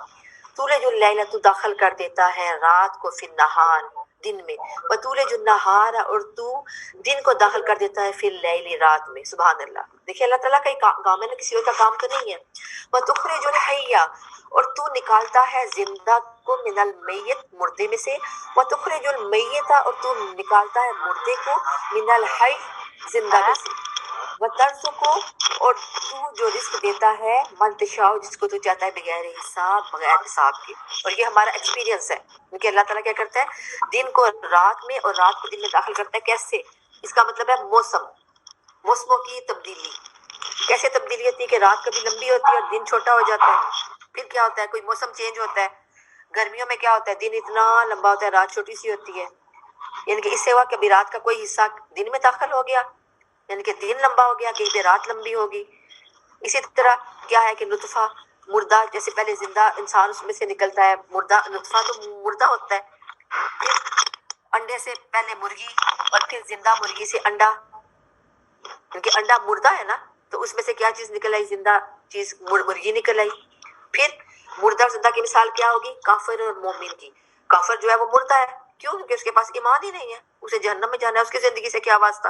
اور مومن جو ہے وہ تازہ ہے، سرسبز ہے، باغ و بہار ہے. تو ان کے مومن سے کافر اور کافر سے مومن پیدا ہوتے ہیں. تو یہ سب چیزیں جو ہیں کہ یہ آ جاتا ہے کہ ان کے یہ کوئی بھی، اور زندہ سے عالم، یعنی کہ عالم جو ہے زندہ ہے، اور جو جاہل ہے جس کو کچھ بھی نہیں آتا، اسے دین کا ہی نہیں پتا، تو وہ پھر مردوں سے بدتر ہے نا. یہ سب اسی طرح سے جو ہے اللہ تعالیٰ کا رزق ہے کہ اللہ تعالیٰ رزق کے خزانے بھی اللہ تعالیٰ کے بے حساب ہے، اللہ تعالیٰ کے اختیار میں ہے. اللہ تعالیٰ جسے چاہتا ہے وہ دے دیتا ہے. پھر روشنی اندھیرا جیسے تھا، پھر کسی کو بادشاہ بنایا، کسی کو فقیر کر دیا. کتنے دیکھیں، اب اسے کرونا بھی دیکھ لیں، کچھ لوگ چمک اٹھے ہیں، کچھ لوگوں کے بزنس کتنے چمک اٹھے ہیں. بلا کس کے، کون راتوں رات وہ کروڑپتی بن گیا، مال کما لیا، کن لوگوں نے، میڈیسن والوں نے، ڈاکٹروں نے، ماسک، یہ بیچارے کمپیوٹر والے، موبائل والے، یہ جو آن لائن سسٹم چل رہا ہے یہ سب کما رہے ہیں. یہ سب دیکھیں اب کیا کیسے قسمت ان کی جائے گی. پھر صابن والے، پھر کیا ہے سینیٹائزر ماسک والے، سینیٹائزر والے. پھر سب سے ابھی جو کس کی میڈیسن میں، کس کی، باقی تو میڈیسن کا بھی بیٹھا کہ لوگ نہ ہاسپٹلوں میں جا رہے ہیں اور نہ اپنا کوئی آپریشن بھی ہے، لوگ کہتے ہیں نہیں ابھی نہیں جانا. ویسے ہر شخص جو ہے ذرا سی تکلیف ہوئی ہے دوڑا ہے، آپ کہتے ہیں نہیں گھر میں علاج کر لو، کوئی جانے کی ضرورت ہے ڈاکٹرز کے پاس. تو میڈیسن میں کون اوپر اٹھے ہیں، جو کرونا کی میڈیسن ہے، کرونا کے انجیکشن. پھر پیناڈل، جو کبھی کسی نے کبھی سر درد بخار ہوا لی، اب جو کرونا ہو رہا ہے دن میں 2 پیناڈل، 2 دوپہر 2 شام. گھر کے 6 بندے ہیں، سوچیں کتنی پیناڈل روز کی کتنی استعمال ہو رہی ہے. اس طرح کے جو فروغ ہے تو اللہ تعالیٰ نے راتوں رات ان کو کہاں سے کہاں پہنچا دیا. اور جو ڈوبے بیچارے اسکول والے، کالج والے، اکیڈمیوں والے جو لاکھوں کروڑوں کماتے تھے، اکیڈمیوں والے ڈوبے، سب بیٹھ گئے. اسکولوں کا جو والوں کو تو فیس مل رہی ہے نا، وہ تو فیس اپنی پوری لے رہے ہیں. پھر اور جن کے بزنس بند ہو گئے، لاک ڈاؤن ہو گئے، نہیں جو اچھے اسکول صحیح اسکول ہے وہ تو دے بھی رہے ہیں نا سیلری، چلے وہ بھی ہو گیا. اور اس کے علاوہ جن کا بیچاروں کا کاروبار تھا وہ بند پڑا ہے. جو سب سے بڑے جیسے اڈوں پہ میں دیکھتی ہوں، ایک اڈے پہ ایک ویگن کے ساتھ کتنے لوگوں کا کاروبار وابستہ تھا. ڈرائیور لے لیں، کنڈکٹر لے لیں، پھر وہاں پہ جو مال بیچ رہے ہیں، پانی بیچ رہے ہیں، یہ کر رہے ہیں، سارے اڈے بند، لوگ ڈر کے سفر نہیں کر رہے. کتنا عرصہ لاک ڈاؤن رہا ہے، ان سب کی روزی. پھر مزدوروں کی، پھر جو پھیری لگاتے تھے، جو ایسی چیزیں بیچتے تھے کہ جن کی اب ضرورت نہیں، یا لاک ڈاؤن کی وجہ سے وہ نہیں. اور اس طرح بڑے بڑے بزنس مین پہلے جو تھے اسکول کے وین چھوٹے چھوٹے لوگ بھی بتاتے رہے ہیں. جو کینٹین، اسکول میں کینٹین چلتی تھی، اسکولوں کے باہر جو بیچارے لگا کے اپنے کوئی سموسے بیچ رہے ہیں، ان سب کا بزنس زیرو پہ آ گیا. اس طرح بہت سارے بزنس زیرو پہ آئے نا. تو وہی نا، تو اللہ تعالیٰ نے کیا مطلب کسی کو شاہ کو گدا اور گدا کو شاہ کر سکتا ہے. کوئی پتہ نہیں کس وقت کس کے ساتھ کیا ہو. اور جیسے آج کل کے حالات ہو گیا اس میں ہمیں بالکل کس طرح نوازتا ہے، کس سے سب کچھ چھین لیتا ہے. اور جیسے مردہ میں سے زندہ اور زندہ میں سے مردہ کی ایک مثال جیسے یہ تھا کہ کافر جو ہے وہ مردہ ہے اور مومن جو ہے زندہ ہے. تو اس میں ہمارے پاس ایک تو اپنے ہم دیکھیں کتنے لوگ ہوتے ہیں عبادت گزار پرہیزگار ہوتے ہیں، ان کی اولاد نہیں ہوتی، لیکن کتنے ایسے ہوتے ہیں کہ جو خود یقین مانے شرابیں پیتے ہیں غلط کام، تو ان کی اولاد میں سے ان کا ایک آدھ بچہ اتنا نیک اور اتنا مولانا اور اتنا پرہیزگار متقی نمازی نکل آتا ہے. اور آپ اسلام کے دور میں دیکھ لیں کہ حضرت ابراہیم جو تھے، حضرت ابراہیم علیہ السلام، ان کے والد کیا تھے؟ آزر. وہ ایک انتہائی جو تھے بت پرست قسم کے تھے، اپنے بیٹے کو آگ میں ڈالنے لگے تھے. تو کیا حضرت ابراہیم علیہ السلام سے دیکھیے پورا دین چلا، پورا دین چلا، اور کس قدر خوبصورت طریقے سے چلا. تو یہ صرف اللہ ہی کر سکتا ہے. اور جو ہے یہ جو آپ نے آیتیں پڑھی ہیں ابھی، یہ ساری جو میں نے بتایا کہ اس میں یہ مالک الملک کی توتی الملک کا، اور یہ اگلی آیت، یہ دونوں آیتیں اتنی ان کی فضیلت ہے نا کہ بعض روایت میں آتا ہے کہ حضرت معاذ رضی اللہ عنہ نے نبی صلی اللہ علیہ وسلم سے اپنے اوپر قرض کی شکایت کی، تو آپ صلی اللہ علیہ وسلم نے فرمایا کہ تم آیت یہ پڑھو، قل اللہم مالک الملک توتی الملک، یہ آیت پڑھو. تو یہ آیت پڑھ کے دعا کرو تو تمہارا انشاءاللہ قرض اتر جائے گا. اور اس کے بعد دعا میں کیا کہو؟ رحمان الدنیا والآخرہ ورحیمہما توتی من تشاء منہما ونمنع من تشاء ارحمنی رحمتن تغننی بہا ان رحمت من سواک اللہم اغننی من الفقر وقدی ان الدین. ان کے جو اللہ تعالیٰ، اور ایک اور دوسری روایت میں یہ بھی ہے کہ یہ ایسی دعا ہے کہ تم پر احد پہاڑ جتنا بھی قرض ہو تو اللہ تعالیٰ اس قرض کی ادائیگی کے لیے تمہارے لیے انتظام کر دیتا ہے. یہ اتنی خوبصورت دعا ہے. تو چاہیے اس دعا کو پڑھیں، اور یہ جو اسپیشلی یہ آیت جو ہے دو آیت نمبر 26 اور 27 ان کو زبانی یاد کریں. انشاءاللہ تعالیٰ نیکسٹ میں ہم انہی آیت کو رکھ لیں گے. لا يتخذ المؤمنون الكافرين أولياء من دون المؤمنين ومن يفعل ذلك فليس من الله في شيء إلا أن تتقوا منهم تقاه ويحذركم الله نفسه وإلى الله المصير. مومنوں کو چاہیے کہ ایمان والوں کو چھوڑ کر کافروں کو اپنا دوست نہ بنائیں. جو ایسا کرے گا وہ اللہ تعالیٰ کی کسی حمایت میں نہیں، مگر یہ کہ ان کے شر سے کسی طرح بچاؤ مقصود ہو. اور اللہ تعالیٰ خود تمہیں اپنی ذات سے ڈرا رہا ہے، کہ اللہ تعالیٰ ڈرا رہا ہے اپنی ذات سے کہ میں جو عذاب بھی دوں گا. جیسے پچھلی آیات میں ہے کہ عذاب کی خوشخبری دو، اللہ تعالیٰ سے عذاب ملے گا، اللہ تعالیٰ اپنے بندوں کو دیکھ رہا ہے. یہ سب باتیں، اور یہ کیا ہے؟ وَإِلَى اللَّهِ الْمَصِيرُ، کہ اللہ ہی کی طرف لوٹ کر جانا ہے. تو اس میں کیا بات ہے کہ اب سب سے پہلے دیکھتے ہیں کہ مومنوں سے یہ کہ ایمان والوں کو ان کے اولیاء کو دوست بنائیں، کافروں کو دوست نہ بنائیں. اب اولیاء ولی کی جمع ہے. ولی ایسے دوست کو کہتے ہیں جس سے دلی محبت اور خصوصی تعلق ہو، جسے اللہ تعالیٰ نے اپنے، جیسے اللہ تعالیٰ اپنے کہتے ہیں کہ ایمان کامل، کہ اللہ ولی المؤمنین آمنو، یا اللہ ولی الذین آمنو، ان کے اللہ ولی ہے. اللہ کن لوگوں کا ولی ہے؟ جو اہل ایمان ہے. کہ اللہ اہل ایمان کو اپنا دوست رکھتا ہے. اللہ تعالیٰ نے کہا میں دوست ہوں. تو مطلب یہ ہوا کہ اہل ایمان کو ایک دوسرے سے محبت اور ایک خصوصی تعلق ہوتا ہے، اور وہ آپس میں ایک دوسرے کے ولی ہوتے ہیں. اب یہاں پہ اللہ تعالیٰ نے کیا منع کیا ہے؟ لا یتخذ المؤمنون، لا نہیں، یتخذ بنائیں، المؤمنون مومن، الکافرین کافروں کو، اولیاء دوست، من دون المؤمنین سوائے مومنوں کے، کہ صرف مومنوں کو دوست بنائیں. کہ سختی سے اللہ تعالیٰ نے اہل ایمان کو منع فرما دیا ہے کافروں کو دوست نہ بنائیں، کیونکہ کافر اللہ کے بھی دشمن ہے اور اہل ایمان کے بھی دشمن ہے. کیونکہ یہ دو باتیں کافروں میں ہیں، اس لیے ان کو دوست بنانے سے منع فرما دیا گیا. تو اب جائزہ ہے جو اگر مسلمانوں کے بھی دشمن ہو گئے اور دین کے بھی دشمن ہو گئے تو پھر ان کے ساتھ دوستی کا جواز بنتا ہے؟ کوئی جواز ہی نہیں بنتا. تو اللہ تعالیٰ نے پھر منع کر دیا کہ اس میں خصوصی تعلق نہ قائم رکھے. اچھا اب آگے ایک اور بھی بات آ رہی ہے، وہ یہ ہے کہ الا ان تتقوا منہم تقاہ، یہ ان کی حمایت نہیں کرنی لیکن ایسے کہ ان کے شر سے بچاؤ مقصود ہو. مثلا کہ اگر آپ ان سے نفرت کا اظہار کریں، آپ لوگ ان سے غصہ کریں، یا آپ لوگ ان کی طرف منہ موڑی رکھیں تو آپ کو وہ شر بھی پہنچا سکتے ہیں. تو ایسے معاملات میں اگر مسئلہ مسائل ہو تو پھر آپ خاموشی رکھیں، پھر آپ اپنی نفرت کا اظہار نہ کریں وہاں پہ. پھر اس بات کی اجازت ہے. کیا اجازت ہے؟ کہ جو جیسے اب کافروں کے ملک میں ہمارے مسلمان رہتے ہیں امریکہ میں ہیں اور ان یہود و نصارہ کے ملک ہیں نا، اس طرح اور جگہوں پہ بھی رہتے ہیں، تو ان کے لیے کیا ہے کہ کسی وقت اظہار دوستی کے بغیر ان کے شر سے بچنا ممکن ہے، تو زبان سے تو اظہار دوستی کر لیں، مطلب اٹھے بیٹھے ان کے ساتھ کوئی اچھا معاملہ کر سکتے ہیں، کوئی بزنس کا لین دین، جیسے اب ہمارا ملک باقی ملکوں سے لین دین کرتا ہے نا، تو ایسا کوئی لین دین کریں جہاں پہ آپ کو کوئی مسئلہ مسائل ہو یا آپ کو ہوگے وہ آپ کو نقصان پہنچائیں گے، آپ ان کے ملک میں رہتے ہیں، ان کی نیشنلٹی ہے آپ کے پاس، لیکن وہ آپ کو نیشنلٹی نکال دیں گے، آپ کو نقصان پہنچائیں گے، تو اس وقت آپ مثلاً کچھ دوستی ان سے رکھ سکتے ہیں، لیکن اس کے علاوہ کوئی اور دوستی جو ہے وہ جائز نہیں ہے۔ اب اور ایک اور اس زمانے میں کیا تھا کہ نبی صلی اللہ علیہ وسلم کے زمانے میں کہ ایک ہی گھر کے اندر جب لوگ موجود تھے تو اس میں سے کچھ کو دین اسلام اٹریکٹ کر گیا، ان کے اندر خیر تھی، وہ اسلام کی طرف ہو گئے، تو اب ایک گھر میں تھے، بس باپ مسلمان تھا تو بیٹا کافر تھا، بیٹا مسلمان تھا تو باپ کافر تھا، یا دونوں مسلمان تھے تو بیوی کافر تھی، تو تب یہ واضح کر دیا کہ تم دوست مومنوں کے مومن ہی ہوں گے۔ جیسے اب ہم خود بھی دیکھیں کہ جیسے اب کوئی بھی ہمارے ایون کے علاقے کا نظر آ جائے، جیسے اب ہم پنڈی میں رہ جائیں کہیں اور ہم جائیں تو ہم کیا کہتے ہیں، اچھا آپ بھی پنڈی کے ہیں، بڑی خوشی ہوتی ہے، جیسے کوئی کاسٹ ہوتی ہے، آپ فلاں کاسٹ کے ہیں، یا آپ بھی فلاں ایریا سے بلانگ کرتے ہیں، تو یا آپ فلاں فرقے سے بلانگ کرتے ہیں، تو بڑی خوشی محسوس ہوتی ہے۔ تو اس طرح کی خوشی جو ہوتی ہے وہ پھر اس طرح مومنوں کو جب دیکھتے ہیں تو ان کو بھی اسی طرح کی خوشی محسوس ہوتی ہے۔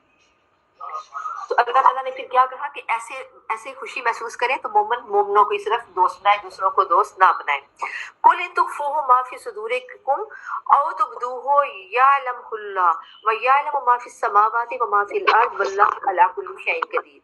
قُلْ کہہ دیجئے، ان تخفوا اگر تم چھپاؤ، ما فی صدورکم جو تمہارے سینوں میں ہے، تبدوہ اور یا اس کو ظاہر کرو، یعلمہ اللہ تو اللہ تعالیٰ اس کو جانتا ہے۔ اب دیکھیں میں آپ کے سامنے بیٹھی ہوں، آپ یا میرے سامنے بیٹھی ہیں، آپ اپنے سینے میں کچھ چھپا رہی ہیں، مجھے نہیں پتا، میں نہیں جانتی، میں اپنے اندر کچھ چھپا رہی ہوں، منہ سے کچھ اور کہہ رہی ہوں، آپ کو نہیں پتا، لیکن اللہ تعالیٰ سے تو چھپ نہیں سکتے۔ اللہ تعالیٰ کیوں کہ اللہ تعالیٰ جو کچھ زمینوں میں ہے، آسمانوں میں ہے، سب کچھ جانتا ہے، واللہ علی کل شیء قدیر، تو اللہ تعالیٰ ہر چیز پر قدرت رکھنے والا ہے۔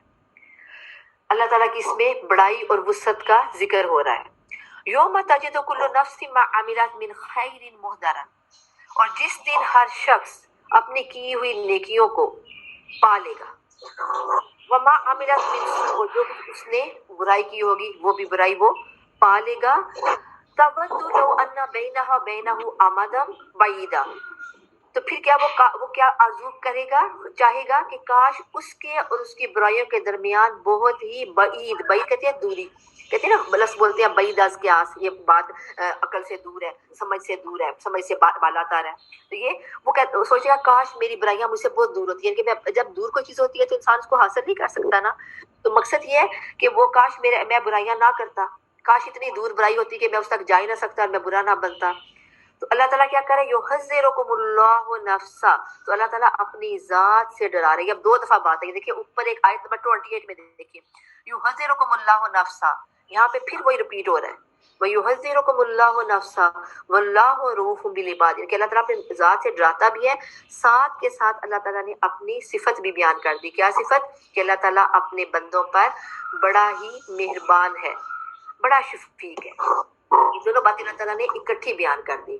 اور یہ ڈر کا اس بات کیوں ہے کہ ڈر جہاں پہ ہوتا ہے نا وہاں پہ خاص قسم کا سکون بھی ہوتا ہے، اور اللہ ان کے ہوتا ہے کہ ہم اللہ تعالیٰ سے ڈر کے یہ کام ٹھیک ہے، اب ہم نے کام جو ہے اس کام سے بچ گئے ہیں، تو ہمیں کس چیز کا ڈر، ہمیں کون پکڑ سکتا ہے، ہم تو سرخرو ہیں۔ جیسے آپ نے خوشی وقت سے اثر کی نماز پڑھ لی، اب آپ کو ڈر تو نہیں ہے کہ اللہ تعالیٰ کی نماز کی پوچھ کرے گا کہ اثر کی بھیا ہم نے پڑھی ہے، اب جنہوں نے نہیں پڑھی وہ جانے، ان کا کام جانے۔ جیسے بچہ پڑھائی کرتا ہے تو وہ کامیاب ہوتا ہے، اس کو ڈر نہیں ہوتا، جو دوسرا بچہ ہے جو محنت نہیں کرتا اور اس کو تو ڈر ہوتا ہے پتہ نہیں میرے نمبر کتنے آئیں گے، ہائی میں پاس ہوگا کہ نہیں ہوگا، ہائی رزلٹ آ رہا ہے، اور جس کو پتا ہوتا ہے کہ میں نے صحیح محنت کیا، میں نے لکھا ہے، اس کو بس اتنا سارا کانشیس ہوتا ہے کہ میرے نمبر ہائیسٹ ہوں یا میں اتنے نمبر لوں، باقی تو اسے کوئی ڈر نہیں ہوتا۔ تو اللہ تعالیٰ نے پھر ساتھ ہی فرما دیا کہ اللہ تعالیٰ اپنے بندوں کو مایوس نہیں کرتا بلکہ اپنے بندوں پر شفقت کرنے والا ہے۔ قل ان کنتم تحبون فاتبعونی یحببکم اللہ ویغفر لکم ذنوبکم واللہ غفور رحیم۔ کس قدر خوبصورت بات ہے۔ قل کہہ دیجئے، ان کنتم اگر تم ہو تحبون اللہ سے محبت کرنے والے، فاتبعونی میری تابعداری کرو۔ یہ نبی صلی اللہ علیہ وسلم کو کہا جا رہا ہے کہ آپ لوگوں کو بتا دیں کہ اگر تم رسول کی بات مانو گے تو اللہ تعالیٰ تم سے یحببکم اللہ، تو اللہ تم سے محبت کرے گا، اور پھر کیا کرے گا آگے، اس کی اجر بھی بتا دیا گیا، اس کا ریوارڈ بھی بتا دیا گیا. کیا ریوارڈ ہے؟ وَيَغْفِرْ لَكُمْ ذُنُوبَكُمْ، تو وہ تمہارے گناہ معاف کر دے گا. واللہ، اور اللہ غفور الرحیم، بے شک اللہ تعالیٰ غفور الرحیم ہے. اچھا اب کیا یہاں پہ کیا تھی؟ غفور الرحیم ہے، اور اللہ تعالیٰ بہت ان کی مہربانی کی اللہ تعالیٰ کی ایک اور صفت بتا دی گئی. اوپر بھی دیکھیں، اوپر والی آیت میں رؤوف بالعباد، یہاں پہ غفور الرحیم، دو اکٹھی صفات اللہ تعالیٰ کی جن کے بعد دیگر دو آیات میں آ رہی ہیں. اچھا اب کیا تھا کہ یہود و نصارہ کیا دعویٰ کرتے تھے کہ ہمیں اللہ سے محبت ہے، اللہ کو ہم سے محبت ہے. اور عیسائی کہتے تھے حضرت عیسیٰ کو انہوں نے اتنا زیادہ مقام دے دیا، ایک بندے سے اٹھا کے اللہ کا بیٹا بنا دیا، اور اس قدر. تو وہ کہتے تھے کہ جب اللہ کے بیٹے سے ہم اتنا، وہ ہمارا پیغمبر ہے، تو پھر ہمیں کس چیز کا ڈر؟ جیسے کہتے ہیں نا کہ پرنسپل کا بیٹا میرا دوست ہے، تو میں تو ذرا کوئی بھی بات ہوگی تو میرا دوست سنبھال لے گا، یا میرا دوست کا فادر یا اس کے فلاں جو ہے وہ اس پوسٹ پہ ہے، وہ ہمیں اس چیز سے بچا لے گا. تو ان کے پاس سمپل تھا کہ اللہ کا بیٹا ہمارا پیغمبر ہے، نبی ہے، تو ہمیں تو کوئی مسئلہ ہی نہیں ہے. لیکن یہاں پہ اس آیت میں بتا دیا گیا، ان کے دعووں اور خود ساختہ طریقوں کو سامنے رکھتے ہوئے کہا گیا کہ اللہ کی محبت اور رضا اس چیز سے حاصل نہیں ہوگی. اس کا تو صرف کیا طریقہ ہوگا کہ میرے آخری پیغمبر پر، اللہ تعالیٰ نے صاف صاف الفاظ میں بتا دیا کہ میرے آخری پیغمبر پر ایمان لاؤ اور اس کا اتباع کرو. اور اس آیت میں ان کے تمام دعووں کا معیار اور ایک معیار دے دیا گیا. کیا معیار دے دیا گیا؟ محبت، حب اللہ کے ساتھ حب رسول. یعنی کہ پھر کہا گیا کہ اگر یہ ہے تو یقیناً کامیابی ہے، اگر یہ نہیں ہے تو کامیابی نہیں ہے. دعوے جتنے مرضی کر لو، رسول سے محبت ہے تو آپ دعوے میں سچے ہو، اگر دعوے رسول سے محبت نہیں ہے تو دعویٰ جو ہے وہ آپ کا مسترد ہے. اور ساتھ یہ بھی ہے کہ اتباع رسول کی وجہ سے کیا فائدہ ہوگا کہ نہ صرف تمہارے گناہ معاف ہوں گے بلکہ اللہ تعالیٰ کے محبوب بن جاؤ گے.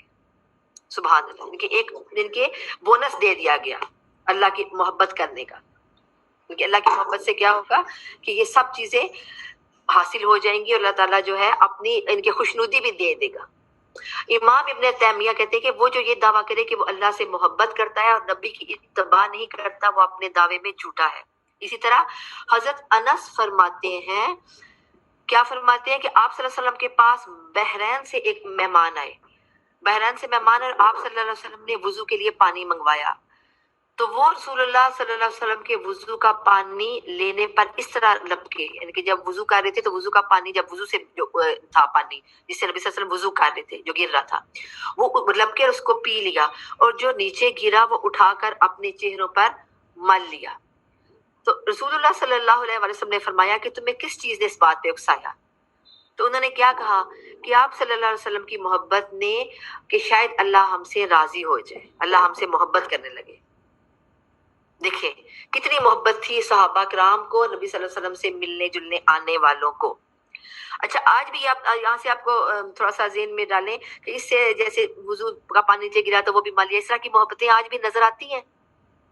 کہیں آتی ہیں نظر؟ کہیں پہ بھی کوئی تھوڑا سا سمجھ آ رہا ہو؟ اس طرح کی محبتیں دیکھیں اکثر آپ دیکھیں کہ بہت سے جگہوں پہ جہاں پہ شرکیہ کام ہو رہے ہوتے ہیں. اب میں نے ایک جگہ پہ دیکھا، سنا تھا، مطلب ایکسپیرینس کیا تھا کہ لوگ جو ہے نا وہ کیا کرتے ہیں کہ کوئی اگر کوئی کہتے جی فلاں جگہ سے پتھر آیا یا اس پتھر کو چومنا شروع ہو جاتے ہیں. پھر جیسے پہلے حضرت نوح کی قوم میں شرک کیسے آیا تھا کہ وہ اپنے باوجات کی تصویریں لگاتے تھے اور پھر ان کو پوجنا شروع ہو گئے تھے. پھر اور لوگ، اچھا ایک تھا شیعہ، کسی نے مجھے واقعہ سنایا کہ انہوں نے کیا کیا کہ وہ جو انہوں نے ذوالجناح گھوڑا بنایا ہوتا ہے علامت کے طور پہ، اچھا اس کو نا وہ ایسے جو اس کا خوراک ہوتی ہے وہ کھلا رہے تھے، اور جو اس کے منہ سے گر رہا تھا نا وہ لوگ اٹھا کے اپنے بچوں کو کھلا رہے تھے کہ ثواب ہے. حالانکہ یہ وہ تو گھوڑا ہی نہیں ہے، یہ تو خود بنائی ہوئی ایک علامت تھی. مطلب اس طرح کے خود ساختہ باتیں نکال لینی. تو اس قسم کی جو حرکتیں ہیں کہ پھر ان میں یا جیسے اب بعض کا ویڈیو آتی ہے، کلپس آتے ہیں کہ استغفر اللہ، زمانہ کتنی جہالت کی طرف جا رہا ہے کہ وہاں پہ کوئی پیر بنا ہوتا ہے، جھوٹا پیر عالم بنا ہوتا ہے جو فراڈ سے عورتوں کو بھی پھانس رہا ہوتا ہے. تو کیا ہوتا ہے اس کے ہاتھوں کو چوم رہے ہوتے ہیں، وہ پاؤں سے ایسے ٹھوکریں لگا رہا ہوتا ہے. تو وہ کیا کرتے ہیں کہ ان کے جو پاؤں سے وہ اٹھا کے ایسے کوئی ٹھوکر لگانے رہتا ہے کسی بندے کو تو وہ اس کا پاؤں چوم لیتے ہیں. پھر وہ جہاں پہ تھوک پھینکتا ہے جس بندے پہ تو وہ تھوک اٹھا کے اپنے وہ جس کے منہ پہ تھوک پڑا اس نے اپنے منہ پہ تھوک مل لیا. اس طرح کی مطلب اس طرح کی کتنی اس طرح کی باتیں کہ وہ محبت میں تو کیا نبی صلی اللہ علیہ وسلم کی محبت میں ایسے نہیں کرنا چاہیے. تو سب سے بڑی اور آپ صلی اللہ علیہ وسلم نے فرمایا کہ اگر تم چاہتے ہو کہ اللہ تم سے محبت کرے تو 3 خوبیوں پر ہمیشگی کرو. اب اور بھی کیا اللہ سے محبت کے ذریعے یہ مزید بتایا جا رہا ہے. نمبر 1 سچی بات کرو، ہمیشگی ان پہ کرو، اور دوسرا امانت کی ادائیگی، اور تیسرا اچھا پڑوسی، یعنی کہ اچھے پڑوسی بنو، کیونکہ پڑوسیوں کو تکلیف دینا نیکیوں کو اس طرح مٹا دیتا ہے جس طرح سورج برف کو. اب سورج جب نکلا تو برف پگھل جاتی ہے نا، تو اس طرح اگر پڑوسی کو تکلیف دی تو نیکیاں مٹ گئی. اور آج کل یہ اتنی عام چیز ہے کہ لوگ اس کو سوچتے ہی نہیں ہیں اور پڑوسیوں کو تکلیف دیتے ہیں بہت طریقوں سے. کون سے طریقے ہوتے ہیں پڑوسیوں کو تکلیف دینے کے؟ مثلاً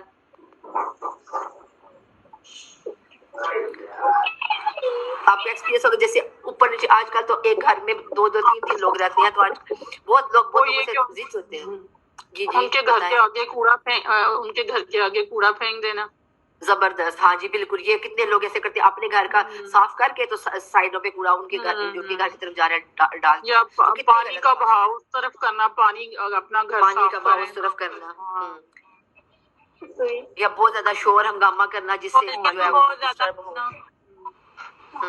یا گاڑی غلط پارک کر دیں، اگلے کے گیٹ کے آگے راستہ بند ہو جائے، یہ والی تو اگلے کا راستہ بند ہے. بہترین بات ہے. اور کیا تکلیف دینے کے طریقے ہوتے ہیں اس میں. ہم اس سے بھی دیکھیں گے نا کہ ہم میں سے کوئی ایسا تو نہیں ہے کہ ہم میں سے تو نہیں کر رہے ہیں یا ہمارے ساتھ کوئی ایسا تو نہیں کر رہا، تو اس کو اس کے لیے دعا مانگے خیر کی کہ اللہ اس کو اس سے بچائے اور ہمیں صبر کرنے کی توفیق دے. اور آج کل تو ہماری سائڈ پہ تو جو ہاسٹلس کھل گئے ہیں نا وہ سب سے زیادہ تکلیف دہ پڑوسی بن گئے ہیں. یہ بھی بہت بڑی بات ہے کہ ظاہر ہے ہر وقت کی شور ہنگامہ آمد و رفت اور اس طرح کی ڈسٹربنس کریٹ ہوتی ہے. اور کیا پڑوسی کو تکلیف دینے والی باتیں ہوتی ہیں کہ جیسے اب کوئی پانی زیادہ استعمال سے موٹر چلائی تو پانی سارا خود کھینچ لیا، یا جس وقت وہ سو رہے ہیں تو اس وقت رات کے 12 بجے چاہے 1 بجے موٹر چلا دی، یا ان کی گزرنے کی جگہ پہ اپنی چیزیں رکھ دی. اس طرح کے مختلف طریقے ہوتے ہیں. تو یہ سب جو ہے اس میں کیا ہے کہ اللہ تعالیٰ پھر محبت کیسے کرے. اللہ تعالیٰ نے محبت کے طریقے بتا دیے کہ میرے رسول سے محبت کرو، اور رسول نے کہا کہ تم ان چیزوں سے محبت کرو تو اللہ تم سے محبت کرنے دے گا. اور نبی صلی اللہ علیہ وسلم کی گرمیوں میں پانی لوگ کھینچ لیتے ہیں، سردیوں میں گیس کھینچ لیتے ہیں، اس سے بڑا تو تنگ کرنے کا کوئی طریقہ ہے ہی نہیں. اور وہ سارے لمبی داڑیوں والے نمازی پرہیزگار لوگ ہیں جو یہ کام کر رہے ہوتے ہیں. سب واقعی ہم سب میں اس قدر یہ برائی آ چکی ہے، اور ہم برائی کو جب برائی کامن ہو جاتی ہے پھر پھیل جاتی ہے اس وقت ہمیں وہ برائی لگتی نہیں ہے، ہم برائی کو برائی سمجھتے نہیں. پھر کیا ہوتا ہے کہ اچھا ایک جو محبت کیسے نبی صلی اللہ علیہ وسلم سے محبت کے 2 ایک ہوتا ہے لفظ ہوتا ہے اطاعت، ایک ہوتا ہے اتباع. تو یہاں پہ ہمیں آیت میں اتباع کا حکم ہے. اچھا اطاعت بھی ہے اور ساتھ اتباع بھی. اطاعت کیا ہوتی ہے؟ اطاعت ہے کہ کوئی آپ کو حکم دے آپ نے مان لیا. اب میں نے کہا کہ آپ یہ آیت مجھے پڑھ کے سنائی، آپ نے مان لیا، آپ نے آیت پڑھ کے سنا دی، میں نے کہا یہ کر لیں، آپ نے کر دیا. اتباع کہتے ہیں کوئی آپ کو کچھ نہ بھی کہے تو صرف آپ اس کو دیکھ کر ویسے ہی کر لیں. جیسے آپ کہتے ہیں کہ کوئی کتنا اچھا سعادت مند بچہ ہے کہ اپنے باپ کو یہ کرتے ہوئے دیکھا ہے، اپنی والدہ کو یہ کرتے ہوئے دیکھا ہے، تو خود سے اس نے یہ کام شروع کر دیا. یعنی کہ کہے بغیر چوں چرانی، یعنی کہ سمینا و اتانا والی کیفیت ہو جاتی ہے. تو آپ صلی اللہ علیہ وسلم کے صحابہ بھی اس بات پر بہت توجہ دیتے تھے کہ وہی کچھ کریں کہ جو نبی صلی اللہ علیہ وسلم کر رہے ہیں. اب اس کی ایک مثال یہ ہے کہ ایک صحابی جو تھے وہ جب حدیث بیان کرنے لگے، اب صحابی کا نام میرے بھی ذہن میں نہیں آ رہا، وہ حدیث جب بیان کرنے لگے تو انہوں نے کیا کیا، پہلے اپنے کرتے کے نا بٹن کھول لیے. تو لوگوں نے کہا کہ یہ کیا، آپ نے کہا حدیث میں بیان کرتا ہوں، حدیث سنانے لگے، ہم حدیث سننے لگے ہیں. تو آپ نے پہلے اپنے کرتے کے بٹن کھولنے شروع کر دیے، 1 بٹن یا دو بٹن.